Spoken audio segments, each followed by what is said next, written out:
Assalamualaikum warahmatullahi wabarakatuh.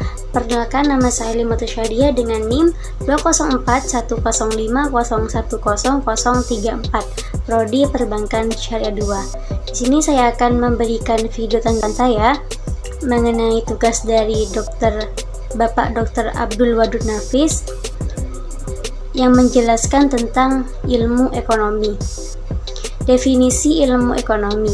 Ilmu ekonomi adalah sebuah cabang ilmu yang membahas dan mempelajari tentang perilaku manusia dalam memenuhi kebutuhannya dan memuaskannya. Misalnya manusia ini membutuhkan kebutuhan pokok dan kebutuhan primer. Contohnya manusia membutuhkan makan dan minum. Selanjutnya, definisi ekonomi Islam. Ekonomi Islam adalah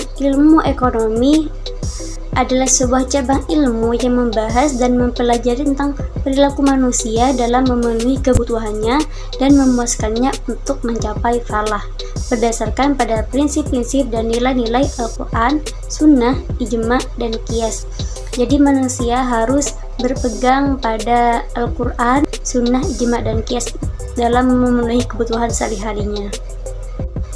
Perbedaan antara ekonomi Islam, kapitalis, dan sosialis. Islam berdasarkan dari sumber Al-Quran, Sunnah, ijtihad ulama, sedangkan kapitalis bersumber dari pemikiran dan pengalaman manusia, sosialis bersumber dari pemikiran dan pengalaman manusia. Yang kedua, Islam berkompetisi dikontrol oleh syariat Islam, sedangkan kapitalis kompetisi usaha bebas dan melahirkan monopoli. Sedangkan sosialis tidak terjadi mekanisme dan tidak ada persaingan. Perbedaan yang ketiga, Islam pengakuan pemikirannya secara nisbi, sedangkan kapitalis pengakuan pemikirannya individu secara bebas, dan sosialis tidak mengakui pemikiran individu, semua alat produksi milik umum.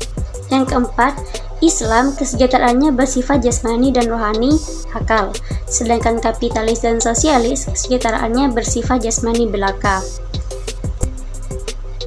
Yang kelima, Islam mekanisme pasar bekerja menurut maslahah, sedangkan kapitalis mekanisme pasar dibiarkan berjalan sendiri.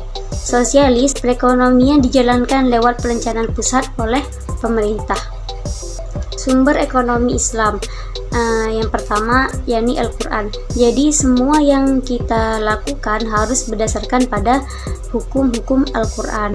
Jika yang kita lakukan tidak ada di Al-Quran, maka kita bisa berpatokan kepada Al-Sunnah, Sunnah Nabi Muhammad SAW. Jika tidak dari Sunnah, maka bisa Ijma, dan selanjutnya pada Qiyas. Selanjutnya, dasar-dasar ekonomi Islam. Yang pertama, tauhid. Tauhid artinya keesaan Allah.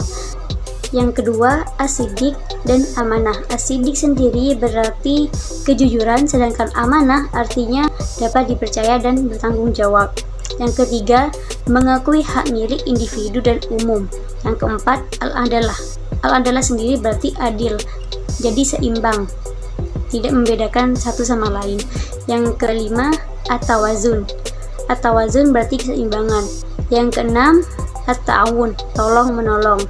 Jadi manusia harus tolong menolong satu sama lain. Prinsip ekonomi Islam harus bebas dari maghrib. Maghrib itu singkatan dari maisir dan gharar. Maisir adalah terdapat ketidakjelasan objek akad sehingga pihak tidak mengetahui wujud barang, kondisi barang, dan jumlah barang. Sedangkan gharar adalah transaksi berbentuk permainan spekulatif dengan objek sejumlah harta untuk dijadikan bahan taruhan.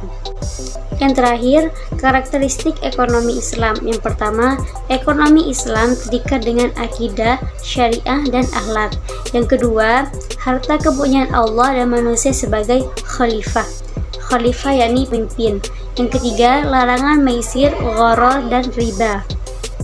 Yang keempat, keadilan dan keseimbangan dalam melindungi kepentingan individu dan masyarakat. Yang kelima, keseimbangan antara keruhanian dan kebendaan. Yang keenam, bimbingan konsumsi. Yang ketujuh, petunjuk investasi. Yang terakhir adalah zakat. Baik, cukup sekian yang dapat saya paparkan. Kurang lebihnya saya mohon maaf. Wassalamualaikum warahmatullahi wabarakatuh.